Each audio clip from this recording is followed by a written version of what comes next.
À partir de ce moment-là, c'est ça qu'il faut mettre en évidence. C'est qui parle et d'où vous parlez.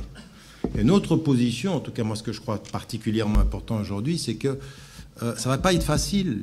Ça ne va pas être facile. Ce qu'on est en train de dire là, vous savez, la dernière proposition de Michel Collomb de travailler ensemble, être une force de proposition, il faut qu'on soit bien clair. Il faut qu'on soit bien clair. Ça se paye. Intellectuellement, ça se paye. Ça veut dire qu'il faut aller chercher l'information là où on nous la cache. Ça peut dire que médiatiquement et par rapport à des forces politiques, ça se paye parce que vous devenez un agent ennemi de la pensée qui s'installe. Il faut admettre que si vous êtes pour une idée de justice, il va falloir payer le prix et faire face. Il faut être courageux.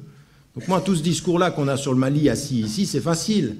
Et penser qu'on est en face. D'accord, tout ça c'est facile maintenant. Qui parmi vous, ici dans cette salle, va payer le prix et est d'accord au sacrifice intellectuel d'aller chercher l'information, au sacrifice intellectuel de confronter les grandes théories qui se moquent de nous à ceux qui font de la diversion stratégique. C'est ça qui est le plus important. Je veux dire, là, vous avez juste payé le prix de vous asseoir. Parce que les petits bourgeois de la résistance, c'est ça aussi. On paye, on s'assied. Ah, ça c'est vrai, il a raison, vas-y, dis. Et on ne paye aucun prix. Le prix intellectuel, le prix de, par exemple, d'écrire un bouquin, de se mettre en avant, et puis d'aller jusqu'au bout. C'est ça que ça veut dire, on est bien d'accord. Aujourd'hui, notre monde, ce dont il manque, ce n'est pas simplement des gens qui réfléchissent, c'est des citoyens et des leaders courageux, qui sont prêts à avoir le sacrifice intellectuel, le sacrifice social et le sacrifice politique de dire un peu de vérité. Et ça, c'est un prix. Il faut le savoir si on est prêt à le payer ou pas. Parce que moi, j'en ai marre des gens qui sont courageux entre 2h et 4h. Courageux quant à ce qu'ils écoutent, pour courageux quant à ce qu'ils entreprennent, quant à leur engagement.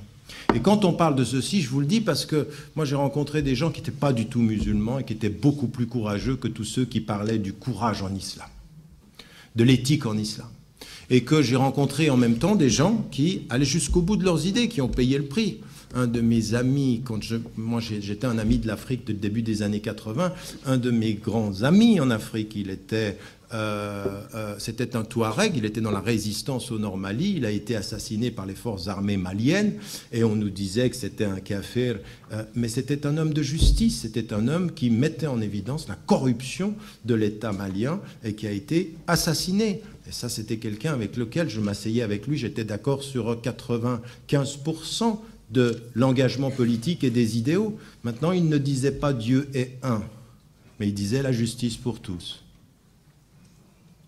Et il le disait justement. Et je voyais à la tête de l'État malien des gens qui disaient Dieu est un et l'argent est pour moi. Voilà ce qu'on avait.